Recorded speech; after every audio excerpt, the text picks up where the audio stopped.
There's that one part where that Eastern European sounding woman basically goes, "Oh, Paul, that's so totally fascinating." By the way, Paper Mario 2 rips this off with Cortez. It is the same concept, but I think it's better done in Paper Mario 2, as long as we're calling it Paper Mario 2. Now that's what it is. Eric, stop spilling that piss water into that drain on the floor just now.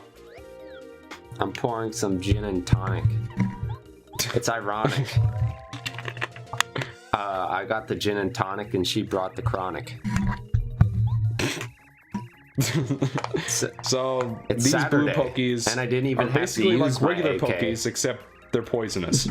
And these enemies actually do get recycled in Thousand Year Door at Riverside Station. That might be my least favorite part of the game.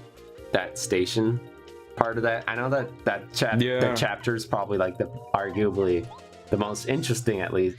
That's the thing about it's my favorite chapter. Yeah, I know, but the thing about that game is most of these chapters are pretty like boring thematically. Like, no, not boring, but just not that interesting. Whereas almost every chapter in the Thousand Year Door is like really interesting in its own way. Would you disagree? The thing about that is that they recycle a lot of ideas, and in some cases it's in the same order. Like in Chapter 5 in both games, you go to a deserted island and go inside of a cave, and that's where you find the MacGuffin. In both games, you go through a grassy plains area and then go into a fortress area where you basically go back and forth until you reach the top. So the Star Wars Episode 4 versus Star Wars Episode 7 effect. Yeah, it's kind of like that, actually. And you know what? And then Chapter 4 in Paper Mario The Thousand Year Door basically rips off the first half of Chapter 3 in this game. I think of Chapter 3. So it's...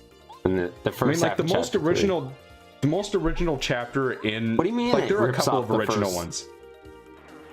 It's Forever Forest and the Boo Mansion. It's a lot like Twilight Trail and Creepy Steeple. Yeah, but I just think that this maybe rips off is the wrong word to use. It's very, very similar is what I'm saying. It has a similar pattern, like overall, like...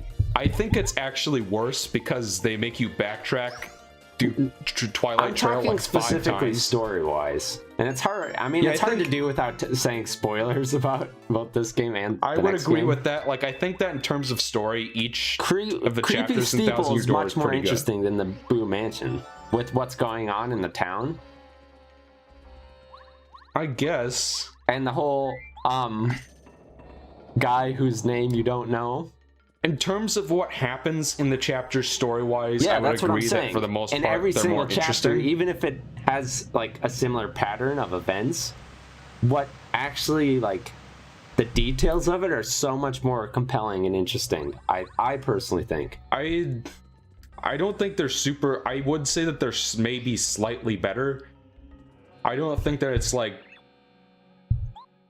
super more compelling or anything. It's just like, I think Chapter 2 in this game is, beyond the prologue, is probably the worst in the game. Yeah. I mean, like, I like the gameplay of it just fine. The best aspect of it is this guy who's like, oh, turn back, and, you know. Yeah, I mean, like, even Chapter 6. This is a Buzzy Beetle. Look at him, poor guy. Yeah. Yeah, it's like when you flip over Franklin. Yeah, exactly. He can't get back over. But, even in Chapter 6 of this game, I feel like the story is more interesting in terms of what's going on there. But I don't know. I would agree that in terms of story, Thousand Year Door is probably better in general. It's just more like I just don't feel like they improved the gameplay much. Gameplay-wise, that's a completely different question. Yeah. And I would agree. And I think that in terms of gameplay, I like the partners in this game better. Yeah. Because it's just like, one thing I realized when I was basically finishing the game over spring break was that after chapter 2, I never used flurry. Yeah, that's exactly. There are like too many like useless partners.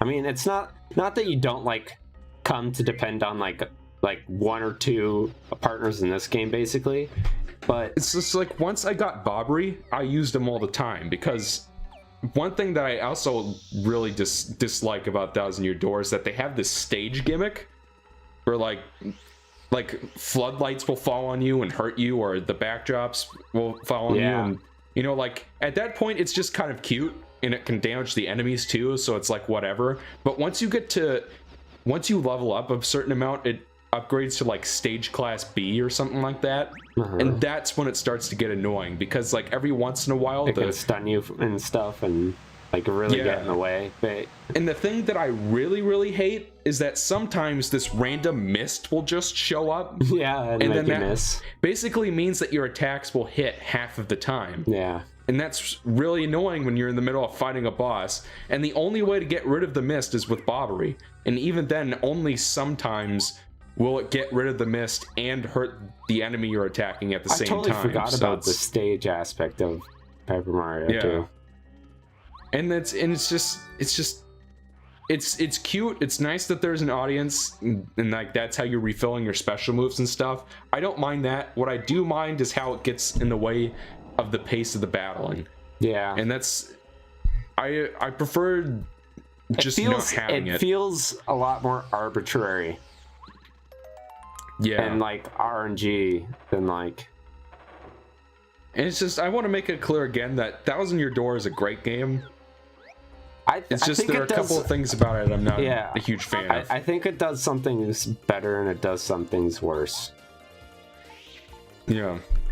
I know, but I left these battles in because they are required. So, all three of them? Yep, all three of them. But the good news about the first two of these is that I think get a level up in this battle. So I would have left it in anyway. Okay, hold on. Did you equip the anti-poison badge? I don't think I bought that yet. It's called Feeling Fine. Don't these guys normally poison you? Yeah. No, it's just they don't poison you every time is the thing. Oh, okay. So yeah, I got leveled up, and I think I equipped the spike shield badge. Oh. I think I have that equipped. Well, you've been using your hammer. So I don't know. I think no. I think I use Quake Hammer because that enemy right there, we have a new enemy. So I would have kept this one in anyway. I always call these guys Sir Swoop because in Thousand Year Door there's like a variant of these guys. Did you just pronounce it variant? Did I? You did. Verizon Wireless. There's a Verizon Wireless of these guys called Sir Swoop in the second game. So whenever I see a bat in a Mario game, I'm like, Sir Swoop? Yeah, they're called swoopers. And you want to know what's funny, Eric? Is I was rewatching our Super Mario World playthrough, and like we saw these same enemies in the game. I'm just like, they look like parrots in that game because they're like green with little red wings. Yeah. And then you gave me shit for it. And it's just like I could tell they're bats, and it's just like, but they have like a little clown. That little clown nose looks like a beak, and it's just like I don't see what you're talking about. I always saw them as bats, man. I mean, like, you fight them in caves in Super Mario World. All I'm saying is that I think you're psychotic and you need to see a doctor. That's all I'm saying. You know, it's weird because every time I hear the word psychotic, I think of that one part in Madagascar where Melvin goes, "He's psychotic!" Well, I always, it's funny, I think of a different part of Madagascar where he says, where's the psychotic? Where's that psychotic lion and our monochromatic friend? Yeah, I mean, you know what, like, psychotic technically means, right? Do you? I don't know, I just always thought it meant crazy. Yeah, that's most people's, like, psychosis means, like, it's sort of, like, detachment from reality, which is, so, and psychotic people sort of, when you're psychotic, it means you're sort of disconnected from reality. So in Madagascar, Alex is psychotic because he has like these visions or whatever, or gets disconnected with reality. So psychosis and being psychotic, different things. It's another one of those pause for 16,000 hours. I'm not a psychologist, by the way, so if I said something wrong, don't spear me. Don't spear me. I've been looking all over the internet for that fucking clip, and I can't find it. Because I just want to tweet that to @eXander11 just for the lulz, you know? You did a GIF. And I can't. You gifted. No. That was the part where it was just like, woo, thanks, Diego. And it's just like, oh, that's right. Manny! Diego, spit that out. You don't know where it's been. You really piss me off sometimes with some of the shit you retweet me. You really. I got a Twitter because you said I should get a Twitter. And now I get is @eXander11. Here's a GIF of like a 3D rendered penis and something about like consent, some like weird bullshit. Oh yeah. Or what about the one with the hand grabbing the boob? It just makes me angry. So that's a secret badgerino. All right, I'm gonna equip it real quick. It's called the Slow Go, and I know it's basically a handicap. Is that all it is? Yeah. I thought there was a benefit for it. There are no benefits for it. You just, I guess, if you want to play the game really slowly, if you want to pretend this game is a survival horror game, this is the badge for you. Oh, perfect analogy. Yeah, I equip it almost immediately because fuck that. Well, it deactivates your spin dash too, so. And we wouldn't want that. Doesn't the spin dash also take up 1 BP? Yes, but it's well worth it. I always de-equip it for boss battles, but just to have the extra slot, you know. It's just like when I'm playing the game normally, it's only 1 BP. I'll take it, you know. So that's the second upgrade block. Like, oh, and that's another thing I was gonna say about Thousand Year Door. It's just once you get to chapter 4, every chapter from that point on locks you from going back to Rogueport to use your shine sprites on a new character. Like chapter 4 does it, chapter 5 does it, chapter 6 does it, chapter 7 does it, because you're on the moon, obviously. In between. Can't get back. Oh yeah, like during the chapter. Chapter 8's the exception, because like that's like the final dungeon, so it's like you are able to go back, but yeah. Yep. So Stone Chomps, actually a lot easier than you'd think. Just Bombette is the go-to partner for these guys. Chain Chomps are fucking rough if you don't know how to deal with them, though. Since they're like the sort of like the first enemies, besides the Clefs, which are pretty easy, that have like high defense. Yeah. And that's what you want to use. Well, actually, the stone ones are weak to explosions, because you saw their Bombette. Well, if you didn't know that, or you didn't bother tiling. Yeah, so like I said, if you don't know how to deal with it's something I figured out to try in my first playthrough. Oh, look at you! Oh, get this man a cookie and a medal shaped like a cookie. He knew how to use the bombs on the rock guys. He knew how to use the bombs on the rock guy. Hey, Eric. You read the manga. You remember that one crocodile man I did in our previous episode? Yes. That was me doing my best Sergeant Bird impression. Could you give me $1? I say, sir, could you spare $1? Is that actually what his voice acting was like? I don't remember. Because not only maybe I could go back in and find a light gem, for example. Well, you edited that series, and we never have audio whenever we record this. I mean, technically we could have audio now. Oh, that's right. I forget about that sometimes. Yeah. So this is the only one of the rock chomps you can use at first strike on. Yeah. The other ones just sort of attack you right away, so it's slightly different in each room, but there are those 3 stones. It's the only real backtracking in this dungeon. You know what we really should do? You know how we get those views and those subscribers and that money in the hose and the weed, Michael? When we play the Dark Souls, you do the shot challenge, where every time you die, you take a shot. No. I don't drink, my friend. Yeah, I know. But That's the reason I'm going with, not the fact that it would fucking kill me. That's true. No, you would, at some point you wouldn't be able to hold the controller. I mean, yeah. And then Eric gets to play. That's his master plan. I could do that. I think I could do that, hypothetically speaking. I mean, I obviously don't drink.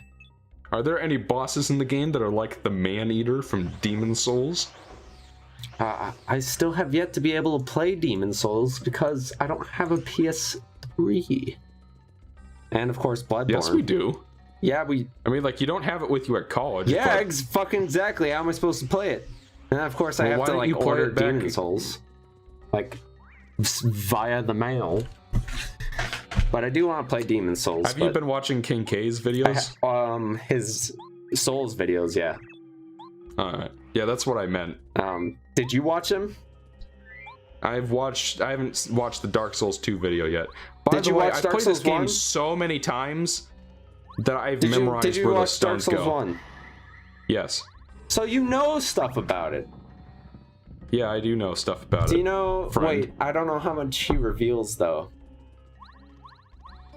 Because I figured a good way to do it was to have you play through it fairly blind, and then have me play through it, and then get the other...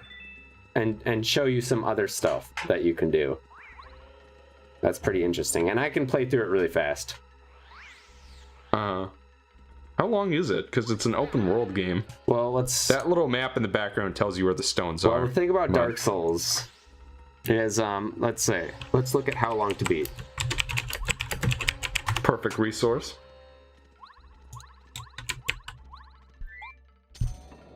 Yeah, it's just like that moment where you've played a game so many times that you've memorized where the little stones go. And the little... Okay. It's like we'll see in this room right here. It'll tell you where to put the stones. So the average is 49 hours. 49. But here's the deal. And I think my first playthrough took like 60 hours or a little bit more. Now my personal best time is 3 or 4 hours. Speedrunners can get down to 50 hours or 50 minutes. Well. So what I'm thinking is you playing it with me sort of half guiding you, but still letting you have, you know, the experience. It would still be, it'd still be probably a long playthrough, which is why I suggested that maybe you could do it. We could put it on my channel if there's not room for it on Game Mavericks, but it's... And then, of course, there's the DLC, but I don't know that I'll have you do that. Maybe I can do that, since the DLC is pretty damn hard. At least a very specific part of it. But anyway, enough about Dark Souls. Eric likes Dark Souls. I do like Dark Souls. I haven't played Demon Souls on the podcast, or Bloodborne. That's probably what we'll talk about. Yeah, me and King K will talk about Dark Souls. And then I'll also try to stay. Well, Haydox likes Dark Souls. I'll also try to stage a coup. Yeah. Okay, so my roommate has to come back for like a little bit, but it shouldn't be a problem. As long as he's not too loud, it shouldn't be a big deal. And I can also mute my mic just in case. So what's going on, Michael, in the video game? Yeah. So we put the last stone in place, and I'm standing in place for no reason. I'm probably checking Twitter or Skype or something. I think this is when Alec was calling me over and over again. Yeah, that is what was going on. It's just, I told you earlier that like Alec and Jay tried to call me like 6 times, and it's just each time I was busy recording this, so I couldn't answer them. Michael's so popular. Oh. Hold on. What was I thinking of? There's some... I want to like look at the shit that some of this stupid shit that you tweet at me. Everybody should go follow Veggie Fact. It's a Veggie Tales Fact, but it's not quite that. Hold on. This is so stupid. Now I'm the hypocrite. Now I'm the one on Twitter. Yeah, that gives me permission to do the same. No. Oh wait. Both of us off Twitter. Boss time. Yep, there's a boss Reno and the This might be our pepperoni. worst playthrough. What do you think our worst Let's Plays? That you and me have done? Probably Wario Land 4 because it was the first one. Yeah, that was pretty shit. That was back when it's just like, hi guys, I'm Eric. the beginning of Super Mario 64 was like that. But it's just like, Michael, leave all this stuff in episode 22 and yeah, once it hit like probably exactly episode 22. I don't think 21 was like that. Might have been a little bit. Then that's when I became a little bit lazy. I became less of a Michael and more of an Ethan, but more of an Eric, I guess is the best way to describe that.